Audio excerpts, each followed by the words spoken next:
புற்றுநோயாளிகளுக்கான தடுப்பூசி மருந்திற்கு ஏற்பட்டுள்ள தட்டுப்பாடு காரணமாக சுமார் 75,000 புற்றுநோயாளிகள் உயிர் ஆபத்தை எதிர்நோக்கியுள்ளதாக மருத்துவ மற்றும் சிவில் உரிமைகளுக்கான வைத்தியர்களின் தொழிற்சங்க கூட்டமைப்பு எச்சரித்துள்ளது.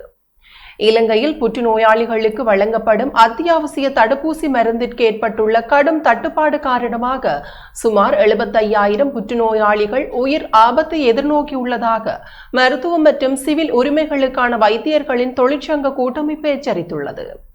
குறித்த கூட்டமைப்பின் தலைவர் விசேட வைத்திய நிபுணர் டாக்டர் சமல் சஞ்சீவ ஊடகங்களுக்கு கருத்து தெரிவித்த போதே இவ்வாறு தெரிவித்தார். මේ රටේ පිළිකා රෝගීන්ට මුහුණ පාන වෙලා තිබෙන ඉතාමත්ම ගැඹුරු ඛේදවාචකයේ සම්බන්ධව දිගින් දිගටම நாட்டில் புற்றுநோயாளிகள் எதிர்கொள்ளும் தீவிர அவல நிலை மற்றும் சுகாதார அமைச்சின் அலட்சிய போக்கு குறித்து தொடர்ச்சியாக பல தகவல்கள் வெளியாகி வருகின்றன.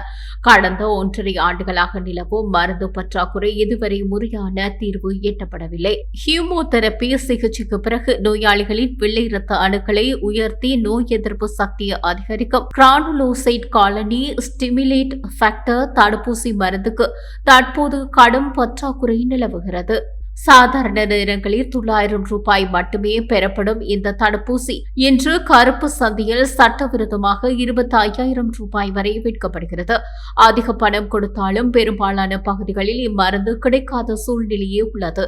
தேசிய மருந்து ஒழுங்குமுறை அதிகார சபை மற்றும் அரசு மருந்து கூட்டுத்தாபனம் இடையே நிலவும் ஒருங்கின்மை காரணமாக இறக்குமதி செய்யப்பட்ட மருந்துகளின் லேபல் ஸ்டிக்கர் தொடர்பான நடைமுறை சிக்கல் எழுந்துள்ளது. இதன் காரணமாக இலங்கைக்கு கொண்டுவரப்பட்ட சுமார் 1,60,000 தடுப்பூசி மருந்துகள் சுகாதார அமைப்பினால் ஏற்றுக்கொள்ளப்படாமல் 2 பாகை சி முதல் 8 பாகை சி வரையிலான குளிரூட்டப்பட்ட களஞ்சிய சாலைகளிலேயே முடங்கி கிடக்கின்றன. இதனால் மாதம் ஒன்றுக்கு சுமார் 25,000 நோயாளிகளுக்கு எந்த அத்தியாவசிய தடுப்பூசி கிடைப்பதில்லை. சீனாவிலிருந்து இந்த மருந்தை மீண்டும் புதிதாக இறக்குமதி செய்ய குறைந்தபட்சம் 3 மாதங்கள் ஆகும். இடைப்பட்ட காலத்தில் தற்காலிகமாக கொண்டுவரவும் 3 வாரங்கள் வரை தேவைப்படும். இந்த காலதாமதத்தினால் சிறுவர்கள் உட்பட சுமார் 75,000 புற்றுநோயாளர்களின் உயிர்கள் கடுமையான ஆபத்தை சந்திக்கும் சூழ்நிலை உருவாகியுள்ளது. தடுப்பூசி மட்டுமல்லாது புற்றுநோய் சிகிச்சைக்கு தேவையான 20 லீனியர் ஆக்சிலேட்டர் இயந்திரங்களை இறக்குமதி செய்யும் பணிகளும் நிறுவனங்களுக்கு இடையிலான மோதலால் கடந்த 5 ஆண்டுகளாக முடக்கியுள்ளன.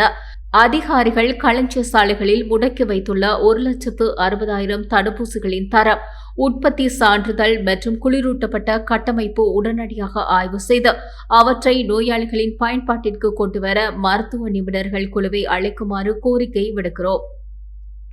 அரசியல்வாதிகளும் அதிகாரிகளும் தவறான தகவல்களை வழங்கி வரும் நிலையில் ஜனாதிபதி அவர்கள் உடனடியாக தலையிட்டு ஆயிரக்கணக்கான புற்றுநோயாளர்களின் உயிரை காக்க நடவடிக்கை எடுக்க வேண்டும் என்பதே அனைவரினது எதிர்பார்ப்பாகும். පසු විපරමක් කරන්න මොකද අපි දන්නවා ඔබට දේශපාලකින් සහ නිලධාරීන් හරි චිත්‍රය ලබා දෙන්නේ නැති බව.